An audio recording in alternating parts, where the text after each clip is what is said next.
Hello everyone, my name is Joseph Carlos. And I'm Nicholas Sultani. And I'm Simple Jamal. Now, with Drew, we're gonna explain some differences between International law. Law and Munasib. So, enjoy the video. Oke, teman-teman. Di sini saya akan menjelaskan perbedaan istilah international law dan law of nation. Yang pertama ada international law atau hukum internasional, mengatur hubungan antar negara. Berlaku lebih dari satu negara dan penerapannya bergantung pada perjanjian internasional.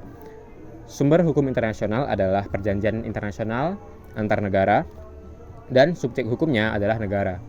Kemudian yang kedua ada law of nation atau hukum nasional, mengatur hubungan antara individu dan individu dengan negara. Berlaku di satu negara dan penerapannya mengikat dan wajib dipatuhi oleh warga negara tersebut. Kemudian sumber hukum nasional adalah undang-undang dan peraturan pemerintah serta kehendak negara tersebut. Dan subjek hukum nasional adalah individu dan individu atau manusia dan badan hukum.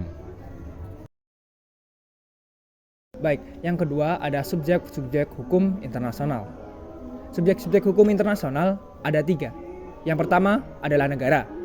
Negara di sini adalah suatu pribadi internasional yang di dalamnya terkandung bagaimana negara itu tercipta, bagaimana negara itu terbentuk, dan juga hak-hak serta kewajiban suatu negara.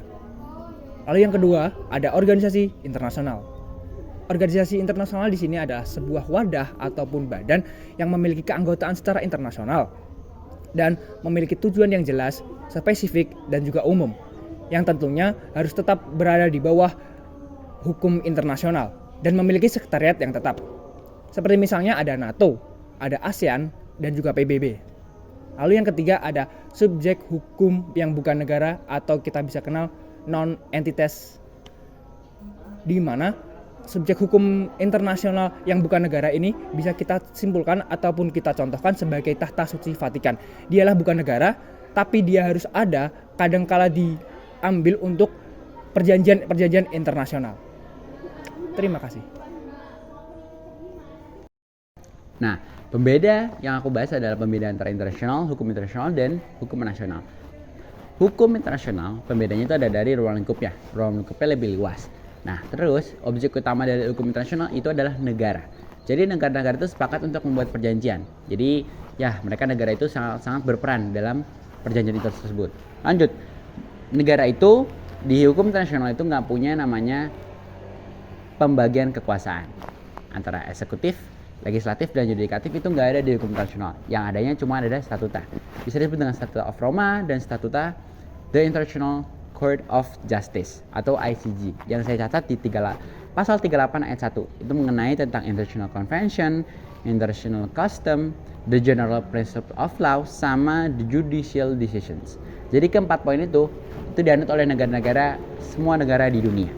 Lanjut, statuta itu fungsinya apa? Statuta itu mengadili sengketa internasional. Kalau ada masalah hukum internasional, statutalah yang bertindak. Nah, semua perjanjian internasional itu tanpa dibuat dan dipaksakan. Jadi nggak ada tuh kepentingan golongan.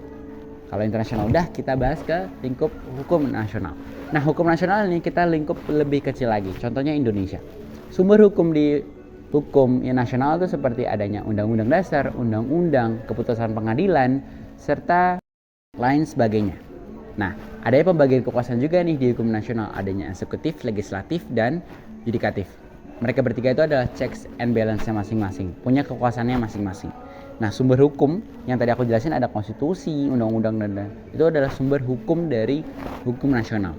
Lanjut ke hukum nasional ini bisa aja berterbakan dengan rakyat. Kenapa aku bilang begitu? Karena di hukum nasional ini, yaitu kan juridiksinya masing-masing sesuai dengan negara-negara masing-masing. Jadi Indonesia hukumnya berbeda dengan negara tetangganya. Nah, jadi kalau misalnya hukum Indonesia dan hukum Malaysia itu berbeda, dan memang itu hukum nasional namanya. Dan terkadang adanya kepentingan golongan di hukum nasional. Itu aja perbedaan dari internasional dan juga hukum nasional. Bye-bye.